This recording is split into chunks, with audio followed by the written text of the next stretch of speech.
May I come in, sir? Yes करो। Good morning sir. बैठिए। Thank you sir. Mister Ajit Kumar, yes sir. आप संक्षिप्त में हमें परिचय दीजिए, वह बात बताइए जो इसमें नहीं हो। सर मैं जैसे सेकेंड में ऑफ टेक्नोलॉजी मैकेनिकल जब 2019 बीटेक किया, उसके उपरांत सर सिविल सर्विसेज की तैयारी करना शुरू किया। इसके मध्य में मेरा सर लेखपाल पद पर उत्तर प्रदेश अमेठी गौरीगंज में चयन हो गया और मैं अभी लेखपाल पद पर कार्यरत हूँ। ये मेरा 5th अटेम्प्ट है, मेरा 2nd इंटरव्यू है बीपीएससी में। आप बीटेक भी हैं? Yes sir. लेखपाल भी हैं? Yes sir. बीटेक और लेखपाल का कोई संबंध जुट नहीं रहा है। बीटेक करने का क्या फ़ायदा? सर बीटेक करने से सर हमारे एक साइंटिफिक टेम्परामेंट डेवलप हुआ और सर जैसे एक होता है कि इंजीनियरिंग जो होता है वो एक कास्ट बेनिफिट एनालिसिस पे वर्क करता है। मैं सर बेसिकली सिविल सर्विसेज की तैयारी कर रहा था।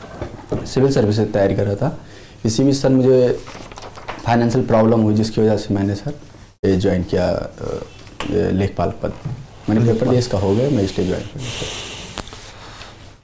आज के समय में लेखपाल के पास किन किन बातों की चुनौतियाँ हैं? सर अभी वर्तमान में जो बताएं सर, अभी तो SIR काम चल रहा है, ये एक सबसे बड़ी चुनौती है सर। क्या SIR काफ़ी चर्चा में है? सर ये Bharat election commission of India का प्रोजेक्ट है जिसमें सर जो इलेक्टोरल रोल है उसको शुद्ध किया जा रहा है सर। होना चाहिए? Yes sir. होना चाहिए SIR? Yes sir. फिर विरोध क्यों किया जा रहा है? सर वो तो पॉलिटिकल पार्टी का अपना पक्ष होता है विरोध करने का। आप कबड्डी खेलते हैं? Yes sir. तो कबड्डी आपके लिए सिर्फ खेल या लाइफ स्टाइल? सर मुझे खेलना पसंद है, मैं लाइफ स्टाइल में अभी यूज था। मुझे खेलना पसंद है, मैं जब मुझे खाली टाइम मिलता था। आप किस पोजीशन में खेलते हैं सर? राइडर के रूप में या डिफेंडर के रूप में? Basically defender sir. डिफेंडर के रूप में क्या रोल होता है डिफेंडर का? डिफेंडर का रोल होता है जब कोई मिड लाइन पार करके बक लाइन या उसके आगे बोनस लाइन तक आए तो उसको पकड़ के मिड लाइन तक न जाने दें, जिससे पॉइंट मिलता है। कबड्डी में डिफेंस और अटैक का बैलेंस होता है। यस। ठीक है, ये गवर्नेंस में इसको आप कैसे अप्लाई करोगे? सर कबड्डी में सर डिफेंस अटैक, जैसे अगर हमको डिफेंस करना है, ये बात तो मानते हैं डिफेंस और अटैक दोनों का बैलेंस होता है या नहीं होता है? Yes sir. ठीक है, आप एक प्रशासनिक अधिकारी बनने जा रहे हैं। यस। तो यहाँ पर उसको आप कैसे अप्लाई करेंगे? सर जैसे कबड्डी खेलते हुए डिफेंस अटैक में हमें अनुशासन मेनली इसमें फोकस होता है। तो सर अनुशासन इसमें भी सर फोकस होगा कि जैसे मैं अभी जिस जॉब में हूँ वहाँ पे सर अनुशासन सबसे ज़्यादा इम्पोर्टेंट है और जिस जॉब के मैं चाहता हूँ वहाँ भी अनुशासन इम्पोर्टेंट। सेकंड सर इसमें सर एक टीम मैनेजमेंट के तहत कबड्डी खेला जाता है और सर प्रशासन में भी टीम के तहत ही बेहतर कार्य किया जा सकता है। कबड्डी को ओलंपिक में क्यों नहीं शामिल किया जा रहा है? क्या चैलेंज है इसके पीछे? सर मैं एग्जैक्ट नहीं बता, मुझे जहाँ तक याद है कि 75 देश में खेला जा रहा हो या मान्यता सर मिली हो तब इसको सर शामिल किया जाता है, लेकिन अभी ये इतना पॉपुलर नहीं है सर कबड्डी। लेकिन खेल तो बहुत पुरानी है। ये सर मेनली दक्षिण एशिया में पॉपुलर है, इसलिए सर इसमें नहीं होता है। कबड्डी के लिए सरकार के पास कोई प्लानिंग नहीं है? कबड्डी क्यों नहीं फेमस हो रहा है? क्रिकेट ही फेमस हो रहा है इस समय सर। सेकंड सबसे ज़्यादा पॉपुलर गेम भारत में हो चुका है sir after pro kabaddi league. Okay, आप खेलो इंडिया, यस सर, आप जानते हैं इसके बारे में? Yes sir. और ट्रेडिशनल गेम, खेलो इंडिया और ट्रेडिशनल गेम, इन दोनों का क्या रिलेशन है? ट्रेडिशनल गेम सर इसका अर्थ नहीं समझ पाया, सॉरी सर। ओके, कोई बात नहीं। फेयर प्ले और जीत, यस सर। दोनों में कौन सा ज़्यादा इम्पोर्टेंट है? सर फेयर प्ले के साथ जीत करें तो ज़्यादा बेहतर होगा। और जीत नहीं हो पाई तो? सर आप अगर क्या जीतने के लिए हम फेयर छोड़ दें? नहीं सर, फेयर प्ले ये इम्पॉर्टेंट होता है किसी भी अगर स्पोर्ट्स में आप मतलब फेयर तरीके से खेलें, सबसे ज़्यादा इम्पोर्टेंट है। जीत अगर आप फेयर तरीके से और अपना बेस्ट देंगे तो जीत मिल ही जाएगी सर, आज नहीं तो नेक्स्ट मैच में मिलेगी। आप अयोध्या से हैं? Yes sir.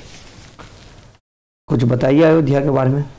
सर अयोध्या इस सांस्कृतिक केंद्र के रूप में इस समय उभर रहा है सर। ये एक इस समय उभर रहा है सर? पहले नहीं था? पहले भी था सर, लेकिन अभी हाल में जब से राम मंदिर बन गया तब से कि सर ये वैश्विक पर्यटन के रूप में उभर रहा है सर।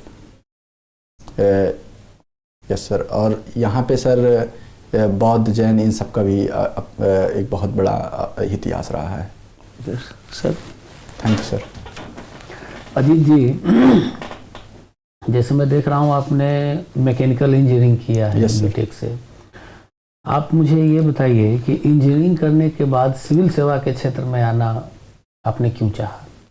सर मैं इंजीनियरिंग करने के बाद मैंने सर सिविल सर्विस में इस चुना क्योंकि मुझे सर सिविल सर्विस में मेरे जो पहले सीनियर थे वो तैयारी कर रहे थे, तो उनसे सुना, मुझे अच्छा लगा।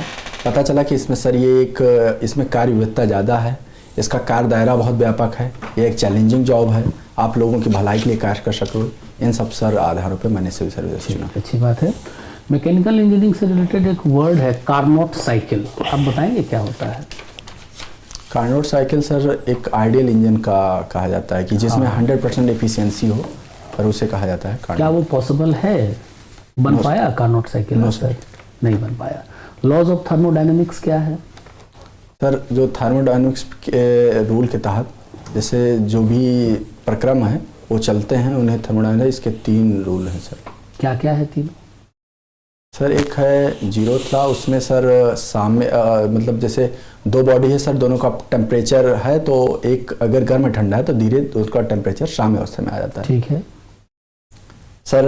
और फर्स्ट लॉ है कि जो ऊर्जा है, एनर्जी, वो बनाई नहीं जा सकती, उसको सर एक रूप से दूसरे रूप में चेंज किया जा सकता है। ठीक है। Energy can neither be created not destroyed, changes itself. दूसरा? Yes sir.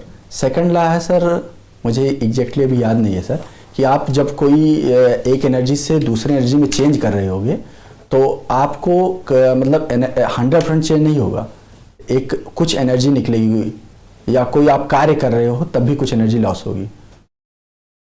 ठीक है, चलिए अच्छी बात है। आप ये बताइए कि आप ऑलरेडी लेखापाल के रूप में आप काम कर रहे हैं, Yes. फिर बिहार मूव करने के लिए क्यों इच्छुक हैं? सर जिस पद पर मैं हूँ अभी उसका कार्य दायरा उतना व्यापक नहीं है और उसमें विविधता कम है, और सर चैलेंजिंग जॉब तो है अभी भी, तो मैं कार्य दायरा व्यापक हूँ, एक मैं बेहतर सर अपॉर्चुनिटी मिले, इस वजह से मैं बिहार चूज कर रहा हूँ सर। बिहार सरकार के लिए आप एक एसेट के रूप में कैसे साबित हो सकते हैं? सर मैं भी जॉब में हूँ, मैं एक्सपीरियंस्ड हूँ और मैं कार्य कर रहा हूँ, जैसे मैंने सर कई काम कर रखे हैं। SIR में भी मैं सुपरवाइजर पद पे तैनात हूँ सर। उसके अलावा भी सर कई काम मैंने किए हैं, जैसे मैंने अभी ये सर जो घरौनी बट रही थी स्वामित्व योजना के तहत, तो उसमें भी काम किया था। और सर मुझे भी याद नहीं रहा, तो मैं जैसे जब एक्सपीरियंस लेके जाऊँगा तो वहाँ मुझे सर जैसे सर कोई जॉब होता है तो उसमें बहुत ज़्यादा डिफरेंस नहीं होता, बस परिवेश बदलता है, तो इसका मुझे लाभ मिलेगा sir. Sir thank you sir. Ajit, yes sir. Ajit ये बताइए कि अभी हाल के दिनों में ये देखा गया कि वैश्विक स्तर पर जो सोने की कीमतें हैं उनमें बहुत तेजी से ग्रोथ देखने को मिली। क्या कारण है इसका? सर अभी मुझे एग्जैक्ट कारण नहीं आ रहा है, सॉरी सर। सिल्वर की प्राइसेस भी बढ़ी, उससे क्या कारण है? सर इस बार सॉरी सर, मैं इसको एक बार चेक कर लूँगा, मुझे अभी। अच्छा, अभी एक बार जिस तरीके से अभी ट्रंप अमेरिका की विदेश नीति को गवर्न कर रहे हैं, Yes. मुनरो डॉक्ट्रिन का बार बार जिक्र हो रहा है कि पुनः यूएस उसी दौर में वापस जा रहा है अपने विदेश नीति के संदर्भ में। क्या है मुनरो डॉक्ट्रिन और वर्तमान की क्या प्रासंगिकता है? सर मुनरो डॉक्ट्रिन में जो उनके पूर्व राष्ट्रपति थे सर अमेरिका के, उन्होंने कहा था जो पश्चिमी गोलार्ध है वो गोलार्ध हमारे प्रभुत्व का है, वहाँ पे कोई दूसरे देश, उन्होंने विशेषकर यूरोपीय देशों को कहा था, विशेषकर यूरोपीय देश हस्तक्षेप न करें, ये मुनरो डॉक्ट्रिन थी। वर्तमान में सर उसी के तहत वर्तमान राष्ट्रपति जो डोनाल्ड ट्रंप हैं, उन्होंने मुनरो डॉक्ट्रिन के तहत वेनेजुएला पे अटैक किया था सर। तो जिस तरीके से हम देख रहे हैं कि वेनेजुएला में जो क्राइसिस हुई, वहाँ के प्रेसिडेंट को अब्डिक्ट कर लिया गया। Yes sir. और यूक्रेन रशिया का वॉर चल रहा है, इजराइल और हमास का भी संघर्ष लगातार चल ही रहा है। Yes sir. इन्हीं सब उद्देश्यों से यूएन का गठन किया गया था। Yes sir. और यूएन ऑलमोस्ट हमें हर जगह फेल होता हुआ दिख रहा है। Yes sir. तो क्या समय नहीं आ गया है कि अब यूएन जैसी संस्था को बंद कर देना चाहिए या इसको असफल मान लेना चाहिए, नए वर्ल्ड ऑर्डर की तरफ हमें चलना चाहिए? नहीं सर, अभी यूएन प्रासंगिक नहीं हुआ है, इसमें सर रिफॉर्म की ज़रूरत है, क्योंकि इसमें सर दूसरे देशों पार्ट जैसे अफ्रीका, एशियन, भारत जैसे देश नहीं हैं। और ये है कि अभी जो मौजूदा घटनाक्रम था वो सर उसको कमज़ोर किया यूएन को, ये सत्यता है। बट लेकिन सर यूएन को मजबूत करना भी एक रूल बेस्ड ऑर्डर के लिए ज़रूरी है सर। अच्छा, अब अयोध्या से हैं। Yes sir. आप ये बताइए, महाजनपद जनपद काल में अयोध्या किस महाजनपद के अंतर्गत था? कौशल महाजनपद सर। कौशल। राजधानी क्या थी उसकी? सर दो थी, एक श्रावस्ती, दूसरी साकेत। दूसरी साकेत। उत्तर प्रदेश में महाजनपद कालीन कितने महाजनपद थे? एग्जैक्ट सर नहीं याद है, जहाँ तक मैंने पढ़ा था सर 9। प्राचीन भारत में बुद्ध के समय गणराज्यों की संख्या कितनी थी? 10 थे उत्तर प्रदेश में सर। उत्तर प्रदेश में? उत्तर प्रदेश सॉरी, या टोटल मुझे एग्जैक्ट याद नहीं। चलिए, सर आप बिहार जा रहे हैं। Yes sir. आमतौर पे ये धारणा है बिहार के बारे में कि ये औद्योगिक रूप से बहुत पिछड़ा राज्य है। क्या कारण रहा कि बिहार औद्योगिक क्षेत्र में विकास नहीं कर पाया, जबकि उसके पास संसाधन भी प्रचुर मात्रा में उपलब्ध थे, सब कुछ था? Yes sir. फर्स्ट इसमें मैं देखता हूँ तो मुझे जो समझ में आ रहा है कि सर पहली बात इसकी ज्योग्राफी, एक लैंड लॉक्ड स्टेट है। सेकंड सर जो नॉर्थ बिहार है सर, वहाँ पे बाढ़ की समस्या है। और साउथ बिहार में तो हो सकता था, साउथ झारखंड से पास भी था। यस सर, लेकिन साउथ झारखंड उसका हिस्सा भी रहा है, फिर क्यों नहीं हुआ? सर साउथ बिहार में सर पानी की समस्या है, वहाँ पे वाटर मैनेजमेंट ना होने से सर नहीं, साउथ तो पानी की समस्या नहीं है तो जिन चीजों में पानी ना लगे उन चीजों की तरफ बढ़ना चाहिए। जरूरी थोड़ी ना खेती करेंगे आप। Yes sir. अगर आपको क्रॉप भी लगानी है तो जो लेस वाटर इंटेंसिव क्रॉप्स हैं उनकी तरफ चाहिए आप। Yes sir. तो क्यों नहीं कर पाए हम लोग? क्या कारण देखते हैं? सर एग्रीकल्चर में उसका और कई भी प्रॉब्लम थे, जैसे इंडस्ट्रीज तो ग्रो हो सकती थी। Yes sir. स्टेबल गवर्नमेंट ना होना एक कारण था। मुझे याद आ रहा है सर, मैं एग्जैक्ट किसी साल में 8 मतलब सरकारें बदल दी गई थी। पर कैपिटा इनकम कितनी है बिहार में? सर इस समय लोएस्ट है, एग्जैक्ट मुझे पता नहीं है। सेक्स रेशो क्या है? रेशियो 918। ओके, ठीक है। सो एक क्वेश्चन, आप लेखपाल की जॉब को लेफ्ट करना चाह रहे हैं? Yes sir. आप बिहार जाना चाह रहे हैं? Yes sir. यदि इससे बेहतर जॉब मिल जाए तो वहाँ भी आप छोड़ देंगे? सर फिर आपको हम जॉब क्यों दें? सर जैसे मैं अभी बिहार में जिस पद नहीं, आप लेखपाल को छोड़ के जा रहे हैं? Yes sir. प्रशासनिक अधिकारी बनने, वहाँ SDM बनेगा आप। फिर भी उत्तर प्रदेश के लिए आप पास कर जाते तो फिर बिहार छोड़ के आप अपने राज्य वापस आ जाएंगे। Yes sir. तो बिहार आपको जॉब क्यों दे? सर मैं जिस पद पे रहूँगा बिहार में, उसके बराबर या समकक्ष पद मिला तो मैं नहीं जाऊँगा।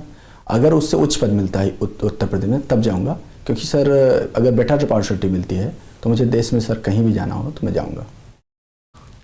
चलिए ठीक है, यही फीडबैक के लिए मैं बुलाता हूँ। Thank you sir. Thank you sir. Thank you. मैं कम इन सर? यस, आइए